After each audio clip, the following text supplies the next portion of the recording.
Irmãos, eu quero pensar com vocês hoje como nós nos tornamos sal da terra e luz do mundo. O que significa isso mais intimamente? O apóstolo Paulo aqui está escrevendo aos Romanos. Ele está dizendo que Israel, pelo fato de terem rejeitado o Messias, eles foram endurecidos. Se eles foram endurecidos, rejeitaram o Messias, não receberam a Cristo como o Messias, como o Senhor Salvador. E aí nos é apresentado essa incredulidade de Israel, resultado do endurecimento que vem da parte de Deus. E aí Deus levanta o seu povo na nova aliança, que é a igreja, dentre os gentios. Mas Jesus, apresentado também como a pedra angular, ele sustenta tanto os judeus quanto os gentios. Então, na antiga aliança, o povo era israelita. Hoje, na nova aliança, a igreja é composta de judeus e de gentios. Eu dei uma passada sobre essa questão aqui de missões, eu quero tratar uma outra hora. E aí, eu quero pensar com vocês hoje nessa questão. Israel endurecido, eles são deixados de lado e Deus levanta um novo povo. E qual é o objetivo? Causar ciúmes para Israel. Agora, o que significa ser sal da terra e luz do mundo? Jesus disse: vós sois o sal da terra e luz do mundo, em Mateus capítulo 5, versículos 13 e 14. Olhando para as funções, o sal, ele tem a função de preservar e dar sabor aos alimentos. A luz, claro que ela vai iluminar as trevas e ao mesmo tempo revelar para nós o que está à nossa volta. Tem um momento que Jesus diz assim para os escribas e para os fariseus, né? Ele diz: vocês não querem se aproximar de mim porque eu sou luz. Ou seja, aquele que se aproxima da luz, as suas obras são manifestas. Então, eles estavam evitando Jesus, eles estavam, de certa forma, se afastando de Jesus, eles não queriam compromisso com o Senhor, porque ao se aproximarem do Senhor, a doutrina e os ensinos de Jesus mostraria aquilo que estava no coração e na prática deles. Então, observem que Jesus, ele não coloca o crente como sal e luz numa condicional. Ele não diz: vocês serão sal da terra e luz do mundo, né? Ou vocês devem ser sal da terra e luz do mundo. Ele não diz isso.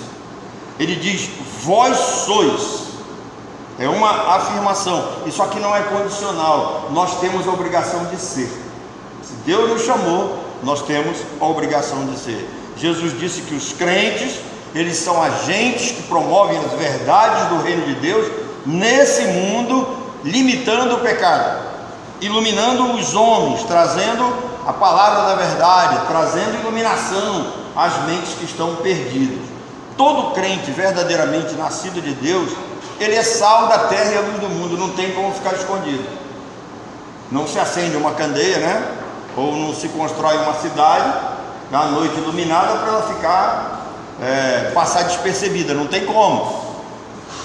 Eu lembro que quando eu morava em Codajás, o prefeito Abraham Lincoln, ele colocou umas luminárias que elas ultrapassam assim esses limites normais da cidade. Então, quando você, de longe no Rio Solimões, você já vê a claridade da cidade de Codajás. Então é impossível, né, você construir uma cidade eletrificada como a nossa e esconder. Então é impossível o crente passar despercebido nesse mundo. Se alguém se diz crente, mas a sua vida não revela as características de sal e luz, algo está errado com essa conversão. Hoje à noite vou pensar um assunto com vocês relacionado na carta de Judas. Como Judas chama a atenção da igreja, para a igreja combater os falsos mestres e os falsos pastores, os falsos apóstolos. Tem algumas lições ali interessantes para nós, que nos responsabilizam.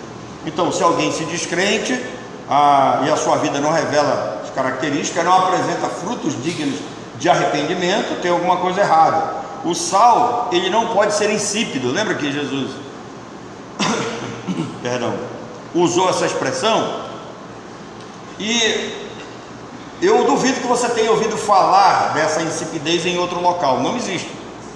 Só existe aqui. Por quê? Porque o sal, na época de Jesus, ele vinha lá da região do Mar Morto.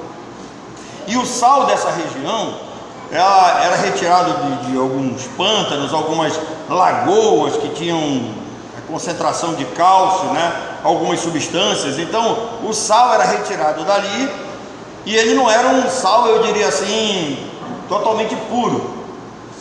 Ele tinha contato com águas mais alcalinizadas, e aí ele se tornava insípido, ele perdia o sabor. E é por isso que Jesus diz, olha, que o sal insípido, ele não presta para nada. Serve para quê? Ele não dá sabor, ele é insípido, ele não conserva, ele perdeu suas propriedades. E quando o sal perde as suas propriedades, ele não presta para nada, a não ser para ser pisado pelos homens. Jesus chama a mesma atenção para a nossa vida. Se a nossa vida não faz sentido, se nós não somos sal do mundo, né? A luz do mundo e sal da terra, não tem necessidade de estarmos vivos, não vale para nada, só para ser pisado e jogado fora. No contexto geral da Bíblia, o que é o contexto geral? É que algumas pessoas pegam textos isolados da Bíblia, ou eles pegam apenas o ensinamento daquele local e eles esquecem o contexto geral. Então, no contexto geral da Bíblia, a luz indica o verdadeiro conhecimento de Deus. Então, luz significa conhecimento. Quando ele diz, vós sois a luz do mundo, ele está dizendo, vocês têm um conhecimento especial. Foi algo revelado a vocês, foi algo dado para vocês. Vocês são portadores da luz, se fizeram participantes dessa luz, e vocês têm a responsabilidade de passar isso em frente. Irmãos, só nós sabemos coisas acerca de Deus. O mundo vive completamente alheio disso, o mundo não sabe essas coisas. Então, a verdadeira felicidade, justiça, a bondade, as bênçãos da salvação, o deleite, o prazer de servir a Deus, isso é algo que foi nos dado. O homem natural não tem essa predisposição. Então, a Bíblia declara que Deus é luz, e aí Deus coloca Cristo como a luz principal, ou seja, a manifestação plena da luz divina. Então, se você quiser olhar a manifestação plena da luz de Deus, você tem que olhar para Jesus. Eu sempre gosto de usar essa frase: Deus tem cara, Deus tem nome, Deus tem endereço, Deus tem ensinamento, Deus tem propósito, Deus tem plano, Deus tem projeto em Jesus de Nazaré. Aprove a Deus que nele residisse toda a plenitude divina. Ele é cabeça, nós somos membros do seu corpo, ele é o nosso líder, ele quem nos dirige, ele é o supremo pastor. Eu vou ter que prestar contas a ele daquilo que me foi confiado. Então, a Bíblia declara então que Cristo é essa luz superior. E quando ligados a ele pelo Espírito Santo, nós também nos tornamos luz. Por isso que Paulo diz assim, ó, sede meus imitadores como eu sou de Cristo. Então, eu sou luz, você também tem o dever de ser. Quando se diz que Jesus é a revelação máxima, superior da luz divina, ele está dizendo que Jesus ele é superior a tudo que você imagina no Antigo Testamento. Como luz, Jesus se revela ao pecador a fim de ser salvo. E aqui vai começar o nosso ensino mais teológico, presta atenção. Em Mateus 11, verso 28, todo mundo conhece aquele textinho lá, né? Vinde a mim, todos inventaram um convite aí, não tem nada de convite. No verso 25, vai dizer, graças te dou, ó Pai, Senhor do céu e da terra, porque ocultaste essas coisas aos sábios, revelaste aos pequeninos. Então, ocultou dos sábios, revelou aos pequeninos. Escondeu de Israel, revelou para quem ele quis. Causar ciúme, chamar atenção, nos tornamos luz. Aí ele vai dizer assim, ninguém conhece o Pai senão o Filho, ninguém conhece o Filho senão o Pai, e aquele a quem o Filho o quiser revelar. Mas eu quero que você abra sua Bíblia em João,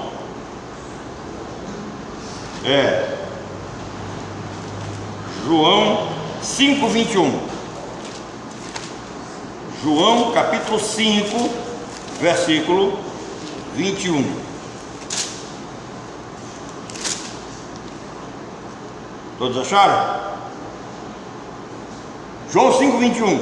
Pois assim como o Pai ressuscita e vivifica os mortos, assim também o Filho vivifica aqueles a quem quer. não vivifica qualquer um, não dá luz para qualquer um, não dá vida para qualquer um, para quem Ele quer. Então, quando nós entendemos isso, vai haver uma questão aqui. Se Jesus é a luz maior e nós nos tornamos luz, como foi que isso aconteceu? Isso acontece mediante uma escolha divina e também acontece mediante uma revelação de Jesus Cristo, e não é para qualquer pessoa. Atos capítulo 16, está lá a Lídia, né? As pessoas estão lá ouvindo e Deus abre o entendimento dela, se revela para ela, certo? Eu queria que vocês abrissem também 2 Coríntios capítulo 4, versículo 6, para a gente aprofundar um pouquinho mais. 2 Coríntios 4, versículo 6, porque Deus que disse, das trevas resplandecerá a luz, Ele mesmo resplandeceu em nosso coração, para a iluminação do conhecimento da glória de Deus, na face de Cristo. Observem, agora o ensino teológico vai aprofundar. Nesse texto, Paulo está falando de salvação, de novo nascimento, dizendo, olha, houve um dia em que para você se tornar luz, Deus brilhou dentro de você. Ou seja, nós nos tornamos luz no momento em que Deus brilhou dentro de nós. Isso aqui é regeneração. É o homem que está morto em delitos e pecados. Observe, Jesus dá vida para quem Ele quer. Então, esse homem está morto em delitos e pecados, e Deus, por sua graça, envia o seu Espírito até o coração do homem, e o Espírito Santo regenera a fim de que a luz divina brilhe nele. Isso é o novo nascimento. O homem natural, lá morto, ele não tem como brilhar isso dentro dele, tá? Entenda isso. Você estava lá, seus pecados, levando a sua vida normal, como qualquer ser humano, e aí Deus, por sua graça, envia o seu Espírito, e o Espírito Santo vai lá e brilha dentro de você. E no que brilha, lembra, luz tem a ver com conhecimento. Você entendeu a mensagem do Evangelho, você teve o seu entendimento aberto, o Espírito gerou conhecimento em você, o Espírito concedeu fé para você crer, e aí a resposta vem imediata a essa revelação. Nós andávamos em trevas, e Deus, Espírito Santo, brilhou em nós, nos gerando de novo, revelando Jesus Cristo a cada um de nós. Irmãos, cuidado com essa ideia de que é o homem que determina a sua salvação, que é o homem que escolhe a Cristo, que é o homem que... Cuidado com essa história de que se alguém acha que um dia foi salvo, eu coloquei até um vídeo no grupo da igreja, porque veio à frente, levantou a mão, ouviu uma oração. Eu sinto muito, é possível que a grande maioria continue perdida. Às vezes, eu sempre ouço assim, pastor, se o senhor não faz apelo, como é que as pessoas se convertem? Eu falei, pergunta do Jadson. Pergunta do Jaime, o Jaime pode dizer quantas vezes eu fiz apelo para ele, quantas vezes ele veio aqui à frente, dizendo, aí olha para a vida desse homem, se ele não tem um testemunho de quem nasceu de novo, de quem é crente, não é perfeito, como nenhum de nós é, mas houve um dia em que, claro, eu dava uma citada daqui, dava umas agulhadas nos TJ daqui, né? E o negócio batia lá e eu sentia que ele saía do banco. Eu dizia, Deus está fazendo a obra. Se for dos nossos, vem. Está aí. Então, o texto segue dizendo que isso aconteceu para a iluminação do conhecimento da glória de Deus. Deus brilhou dentro de nós para a iluminação da glória do seu nome. O texto diz mais: aonde essa glória pode ser vista? Aonde é que o crente vê a glória de Deus?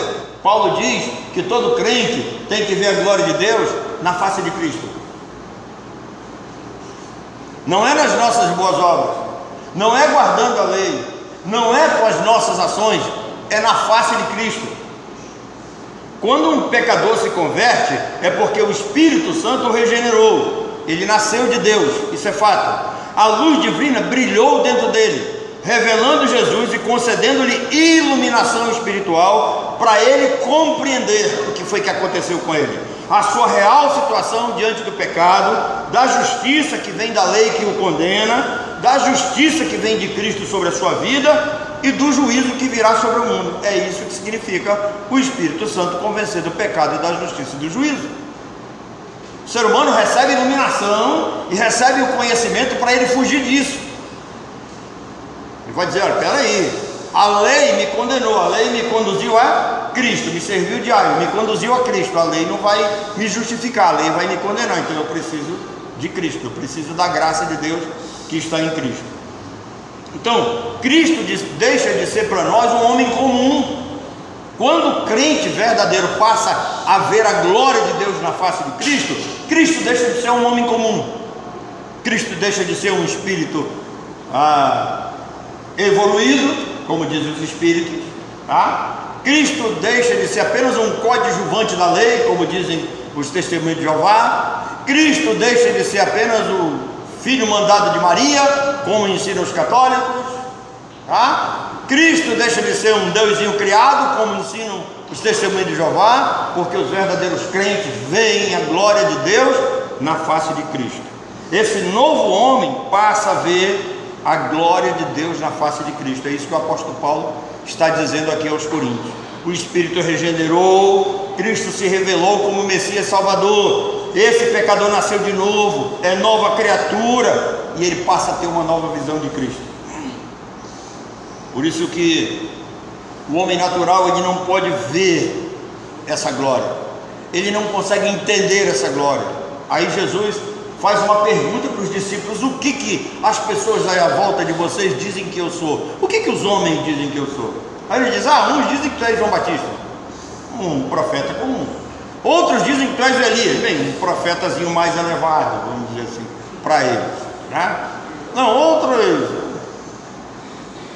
Jeremias, mais baixo, vamos dizer assim, né? Aí Jesus pergunta: e vocês? O que vocês dizem que eu sou?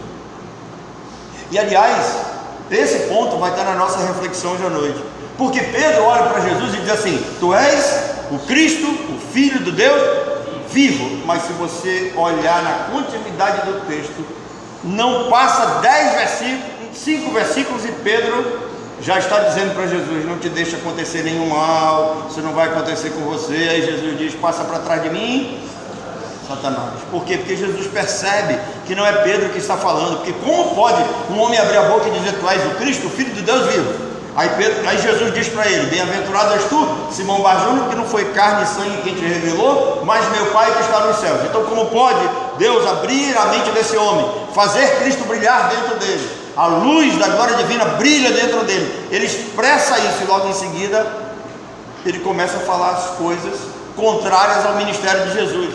E aí Jesus diz: arreda. Jesus percebe quem é que está falando. Tem alguém insinuando a mente de Pedro. Tome cuidado, que às vezes o inimigo pode insinuar a nossa mente. Tem muita gente fazendo a vontade do inimigo, achando que está fazendo a vontade de Deus. Às vezes eu ouço pessoas dizendo assim: não, pastor, o senhor não precisa sofrer para fazer missões, o senhor não precisa passar por isso. Eu fico olhando.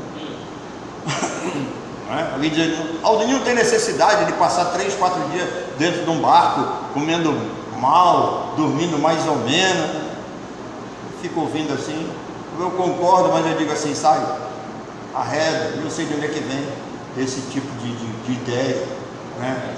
Quando alguém diz: olha, tem pena de você mesmo, você não precisa sofrer, você não precisa ser crente abnegado, você não precisa estar todo domingo na igreja, você trabalha a semana todinha e passa para trás de mim, Satanás. Isso não é a voz de Deus, isso é a voz do diabo. E tem muita gente que ouve, fica domingo na cama, deitadão lá na quinta-feira, né, de olho na tela do diabo em casa, e não vem para cá guerrear, lutar conosco. Basta um cansaçozinho: estou morrendo de cansaço. Essa geração fantamorango que faliu, né? Não aguenta nada. Essa geração do café descafeinado. A dona Orlene diz que é a cafeína que alegra o coração dela. Se não tem cafeína, não tem graça. Então, o homem natural, perdão, ele não pode ver nem crer nessa glória. Ele só pode ver a glória de Deus em Cristo se Deus o iluminar, se Deus brilhou dentro dele. Somente os crentes, os eleitos de Deus em Cristo podem ver essa glória. Isso joga por terra a interpretação errada de João 3,16, que Deus ama todas as pessoas. Se Deus ama todos, por que não ilumina todos que estão em trevas? Por que Deus não brilhou dentro do coração de todos? Jesus não veio para dar vida a todos, Ele veio para dar vida a quem Ele quer. Nós cremos em Cristo, nós somos crentes porque a luz divina brilhou dentro de nós. Você é um privilegiado, a gente deveria dar valor a isso, nós deveríamos nos valorizar. O apóstolo Paulo diz: entretanto devemos sempre dar graças a Deus, irmãos, por vós, porque Deus vos escolheu desde o princípio. Irmãos, quem tem na mente a salvação, de que a salvação dependeu de que ele aceitou, porque um dia ele tomou uma decisão, as pessoas menosprezam o sacrifício de Cristo. Aí o cara vem para a igreja quando quer, faz o que bem entende, foi ele que determinou.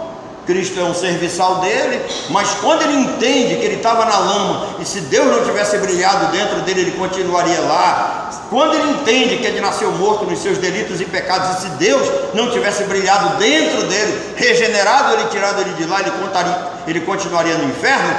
Aí ele passa a dar valor, porque ele sabe que ele não merece. Às vezes a gente abre a boca assim: nós não somos merecedores das bênçãos de Deus. É verdade, nós não somos merecedores, mas deveríamos viver como tal. Nós não somos merecedores, por isso nós temos que dar toda a honra e toda a glória a Deus. Nós temos que nos consagrar ao Senhor, nós temos que dar o máximo de nós ao Senhor. Nós não somos desse mundo. Grande problema de muitos crentes é querer viver a glória dos céus aqui, a glória da Nova Jerusalém aqui. Então, Satanás, ele cegou o entendimento do homem natural. O homem natural está cego, tudo em trevas, ele não consegue perceber nada. Então, como é que acontece uma conversão? É quando Deus vai lá e brilha dentro de nós. Tem uma música que nós cantamos: brilha em mim, né? Brilha em nós, brilha Jesus, mostra ao mundo o que? A luz de Deus Pai, Espírito de Deus, vem, refúgio em nós. Então, o homem natural que não compreende isso, para eles, Jesus não é o Messias, o Deus encarnado. Em Jesus não reside toda a plenitude divina. Ele é sabe, como diz o Adventista, um coadjuvante do sábado. Você pode crer nele, ele morreu por você, mas se você não guardar o sábado, coitado dele, não resolve nada. O sábado é mais forte do que ele, né? O Jesus do catolicismo romano, ele tem que obedecer às ordens de Maria, né?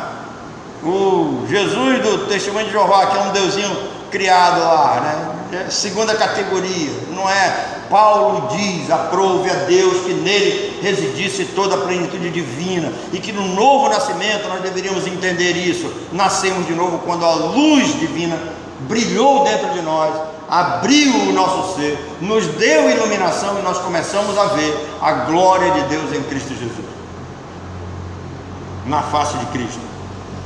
Os crentes estavam também na mesma situação, viviam de modo alheio às coisas de Deus, perdidos, indiferentes ao Messias, até que Deus, em sua infinita graça, brilhou dentro deles por meio do Evangelho. Os crentes passaram por uma experiência real, única e transformadora. Os não crentes devem orar dizendo: Senhor, eu reconheço que eu não consigo ver o brilho da glória de Cristo. Quantos de nós já fez esse tipo de oração assim? Senhor, eu reconheço que um dia eu não conseguia ver o brilho da glória do Senhor em Cristo. Brilha em mim a tua luz. O ímpio deveria orar assim: envia-me o teu Espírito para que eu consiga ver Jesus como o meu Senhor e meu Salvador. Brilha em mim para que eu possa ver o brilho da tua glória na face de Jesus. Irmãos, isto significa ser luz do mundo. Isso significa ser sal da terra. Um privilégio que só os crentes gozam, um privilégio que só os crentes têm. Eu fico extremamente revoltado com esse evangelinho água com açúcar que é pregado por aí, com esse Cristo que é apresentado, e às vezes eu fico ouvindo pessoas dizer: não, Deus quer salvar, mas se o homem não quiser, Deus não salva. Tinha até uma aqui, que é cunhada de Moisés, que dizia: Jesus não é mal educado, ele não entra na marra na vida de ninguém. Jesus bate a porta, ele pede para entrar. Aí eu falei: pega toda essa teologia e aplica na vida de Paulo. Quando vocês chegarem na glória, pergunta lá: Paulo, quando foi que Jesus bateu na porta do teu coração? Quando foi que Jesus pediu para entrar, Paulo, na tua vida? Quem fez um apelo para você, Paulo? Você perseguindo os cristãos no caminho de Damasco, alguém foi lá: Paulo, por favor, para com isso. Paulo, você está errado. Paulinho, não faz isso. Foi assim? Mas não, irmão. Primeira coisa que acontece: brilha a luz. Está aqui o exemplo. Brilhou a luz de Deus diante de Paulo e ele cai cego no chão, derrubado do animal. Para quê? Um prepotente que está perseguindo a igreja, se achando senhor da vida e da morte, porque tem uma carta romana nas mãos para perseguir os crentes, e de repente ele é jogado por terra. Quer dizer, cadê a tua moral? Você está no chão agora, caído, abre os olhos, não sabe para onde ir. E aí, esse cara que pegava cartas para perseguir a igreja, ele agora vai depender da luz da igreja para poder caminhar. O que eu vou fazer agora? Pega esse sujeito, leva ele para uma rua chamada Direita, lá em Jerusalém.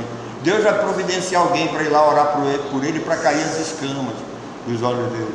Aí a luz divina vai brilhar dentro dele. Paulo tem duas experiências muito interessantes. A primeira, a luz brilha externamente, ele cai do animal. Depois a luz brilha internamente, quando ele não sabe quem ele está enfrentando. Ele pergunta: quem és tu? Eu sou Jesus, a quem tu persegues. Brilha a luz dentro dele. Vai para a rua direita, vai alguém lá que vai te dizer o que tu vais ter que fazer. Então, esse homem que perseguia a igreja passa a depender da igreja. Aquele homem que pegava cartas para perseguir a igreja, pela glória de Deus, ele passa a ser o maior escritor de cartas para a igreja que ele perseguia. Isso é novo nascimento, isso é nova criatura. Os crentes tiveram uma experiência única, pessoal. Eles foram tornados luz do mundo e sal da terra. Não estão no mundo por acaso. Nós não estamos nesse mundo por acaso. Eles estão no mundo para mostrar o brilho da glória de Deus em Cristo. Irmãos, quando Moisés desce do monte, ele não sabia que o seu rosto estava brilhando. Colocaram um véu, mas o brilho do rosto de Moisés se perdia a cada dia, até que chegou um dia que desapareceu. Ninguém mais conseguiu ver. Esse brilho da glória de Deus que é vista na face de Cristo cresce a cada dia, se torna cada vez maior quando nós olhamos para textos como esse, quando nós olhamos para a profundidade da teologia, da palavra de Deus. Hoje eu vejo pessoas dizendo assim: pastor, me ensina essas coisas, porque eu não consigo ver.